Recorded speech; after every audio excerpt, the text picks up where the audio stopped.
चिन्योट के इलाके अहमदाबाद में गवर्नमेंट एलिमेंट्री स्कूल में बच्चियां सख्त धूप में खुले आसमान तले तालीम हासिल करने पर मजबूर हैं।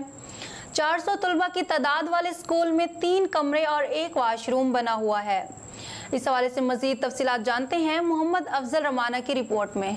चिन्योट के इलाके अहमदाबाद में गवर्नमेंट एलिमेंट्री गर्ल्स स्कूल की बच्चियां सख्त धूप में खुले आसमान तले पढ़ने पर मजबूर। 400 तादाद वाले स्कूल में बच्चियों के लिए बैठने के लिए सिर्फ 3 कमरे हैं। 400 तलबात के लिए 1 ही वाशरूम है। तलबात का कहना है स्कूल में हमारे लिए सिर्फ 1 ही वाशरूम है। स्कूल में टोटल तलबात की तादाद 400 है। इमारत छोटी होने की वजह से सख्त गर्मी में धूप पर पढ़ने पर मजबूर है। स्कूल की इमारत भी टूट फूट का शिकार है। छतें और दीवारें भी टूट फूट का शिकार हैं। तालिबात ने आला हुकाम से मुतालबा किया है कि स्कूल की नई इमारत तामीर की जाए और क्लासेस और वाशरूम की तादाद को भी बढ़ाया जाए। कैमरामैन मोहम्मद आरिफ ढक्कू के साथ मोहम्मद अफजल रबाना, चिन्योट।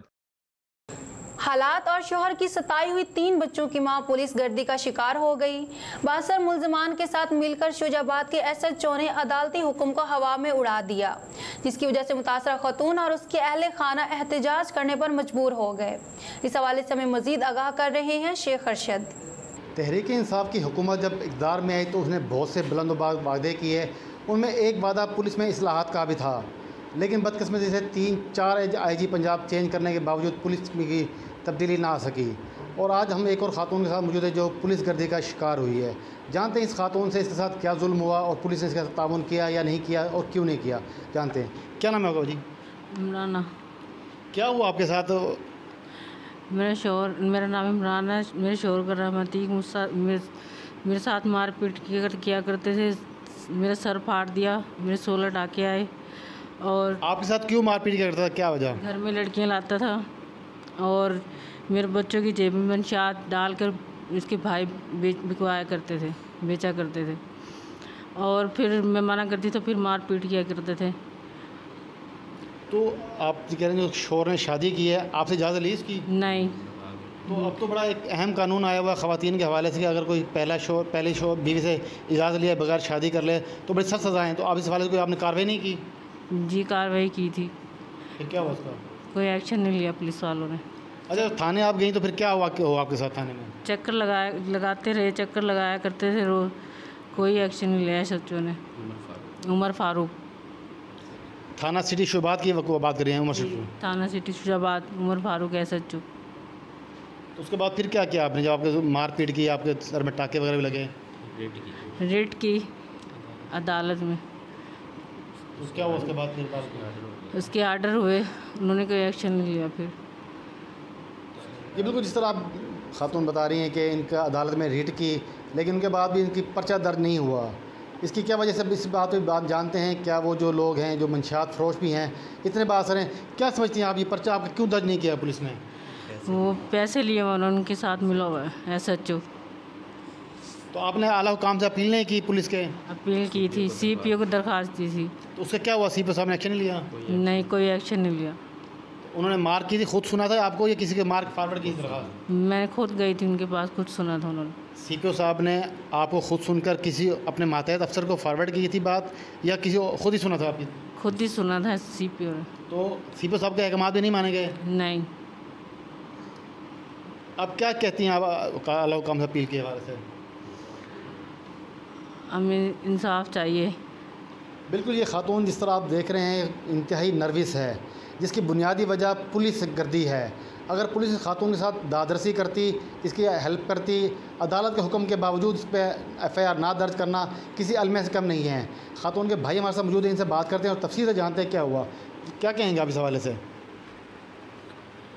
ये हमने रिट की थी अदालत सेशन को। पहले तो हम SHO सिटी जाते रहे शुजाबाद, हमने दरख्वास्त दी, उन्होंने कुछ नहीं सुना। फिर हमने रिट की शुजाबाद अदालत में, वहाँ से आर्डर हुए हमारे पर्चे के 16 जून को।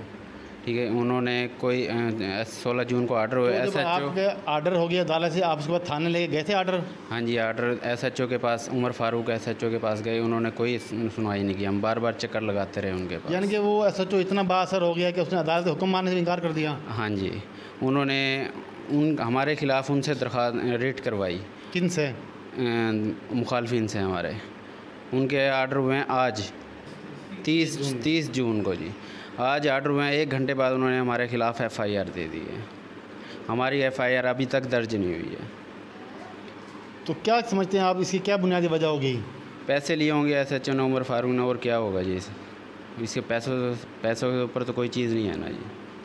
यानी कि अदालत का हुक्म भी नहीं माना, कायदे-ए-आज़म को सलाम किया है। कायदे-आज़म को सलाम। क्या कहेंगे आप इस हवाले से मज़ीद? क्या अब ये अपील वज़ीर-ए-आज़म से है, वज़ीर-ए-आला से है, चीफ़ जस्टिस से है, और पुलिस के आला काम से हमारी दाद रसी की जाए, हमें इंसाफ दिया जाए। ये बिल्कुल जिस तरह आपने सुना, पुलिस गर्दी का शिकार ये ख़ानदान आला काम से अपील कर रहा है।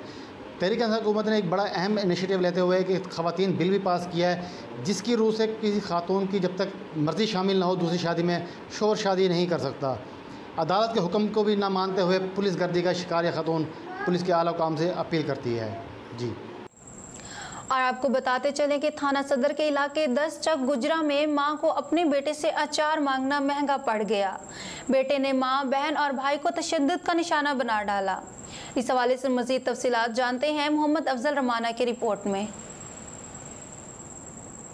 चनियोट थाना सदर के इलाके लाहौर रोड पर वाक़े 10 चक गुजरा में मां को अपने ही बेटे से खाने के लिए अचार मांगना महंगा पड़ गया। वजीर नामी नौजवान ने अचार मांगने पर अपनी ही सकी मां और बहन भाइयों को तशद्दुद का निशाना बना दिया। तशद्दुद के दौरान मां को बचाने के लिए आने वाली बहन को सके भाई ने तवे से मारकर बेहोश कर दिया। तशद्दुद के बाद मां और बहन को तशवीशनाक हालत में DHQ अस्पताल मुंतकिल किया गया, जहाँ वालदा की मुद्दईयत में नक्शा मजरूबी हासिल कर लिया गया है, जिसके बाद कानूनी कार्रवाई का आगाज किया जाएगा। कैमरामैन मोहम्मद आरिफ डक्कू के साथ मोहम्मद अफजल रमाना, चनियोट। और आपको बताते चलें कि राजिश लियाकतपुरी की किताब इस्लामिया यूनिवर्सिटी बहावलपुर के हवाले से टी हाउस में तकरीब रोनुमाई। तकरीब में डिप्टी कमिश्नर अली शहजाद और vice chancellor Islamia university Bahawalpur ने भी शिरकत की। डिप्टी कमिश्नर ने कहा कि राजिश लियाकतपुरी को तालीम जैसे मुकद्दस पेशे से वाबस्ता शख्सियत और दरसगाह के बारे में किताब लिखने पर खराज तहसीन पेश करता हूँ। एक अदब दोस्त होने के नाते मुल्तान टी हाउस आकर बहुत खुशी हुई। Vice chancellor Islamia university Bahawalpur doctor Athar Mahboob ने कहा कि आला तालीम के बगैर किसी मुल्क की माशी तरक्की मुमकिन नहीं। यूनिवर्सिटी के तहत सोयाबीन और मकाई के बीज पर तहकीकात को CPEC मंसूबे में शामिल कर लिया गया है। वाइस चांसलर ने कहा कि सोयाबीन और मकाई के बीज पर तहकीक के प्रोजेक्ट की तकमील से सालाना मुल्क को $4 अरब की बचत होगी। मियां नवारुल हक ने कहा कि किताब के जरिए इल्म की ताकत हासिल होती है जो कामयाबी का जरिया बनती है। ब्रिगेडियर कैसर ने कहा कि जनूबी पंजाब में मुख्तलिफ शोबों में काम करने वाली काबिल शख्सियत की हौसला अफजाई की जरूरत है। प्रोफेसर हमीद रजा ने कहा कि वाइस चांसलर डॉक्टर अतर महबूब एक खास विजन और सोच के जरिए तालीम की तरक्की में किरदार अदा कर रहे हैं। डॉक्टर अमजद बुखारी ने कहा कि राजिश लियाकतपुरी की किताब से प्रोफेसर डॉक्टर अतर महबूब पर मजीद बेहतर कारकर्दगी दिखाने के लिए दबाव बढ़ेगा। तकरीब में मुख्तलिफ शोबों में नुमाया किरदार अदा करने वाली शख्सियात को अवार्ड भी दिए गए। अवार्ड हासिल करने वालों में शमूलाल, रुस्तम हैदरी, मजहर जावेद और प्रोफेसर मजहर गिलानी शामिल थे। सजाद मलिक, फयाज अवान, प्रोफेसर मुअज्जम दौरानी, शफकत मलिक, आसिया रफीक और शहनाज सियाल को भी अवार्ड दिया गया। DPO बिलाल जफर की जेर सदारत डिस्ट्रिक्ट यूनिट के अफसरान से मीटिंग का इनेकाद किया गया।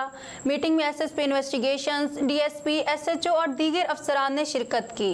इस हवाले से मजीद तफसील जानते हैं मोहम्मद अफजल रमाना की रिपोर्ट में। चनियोट DPO बिलाल जफर शेख की जेर सदारा डिस्ट्रिक्ट मॉनिटरिंग यूनिट के अफसरान से मीटिंग का इनअकाद किया गया। मीटिंग में SP investigation madam Kausar Parveen, DSP legal और दीगर अफसरान ने शिरकत की। मीटिंग में जेर तफ्तीश संगीन मुकदमात की तफ्तीश का जायजा लिया गया। कत्ल, ज्यादती, बदफेली के वाकयात जाए वकूआ से लेकर चलान अदालत में पेश करने तक मराहल में तफ्तीश की मॉनिटरिंग की जाएगी। DPO चनियोट बिलाल जफर शेख का मजीद कहना था DMU का मकसद संगीन मुकदमात में तफ्तीश के नक़ाइस, कमी, कुताही को दूर करना है। बेहतर तफ्तीश की बदौलत मुजरमान को अदालतों से करार वाक़या सजा दिलवाई जा सकेगी। कैमरामैन मोहम्मद आरिफ डक्कू के साथ मोहम्मद अफजल रमाना, चनियोट।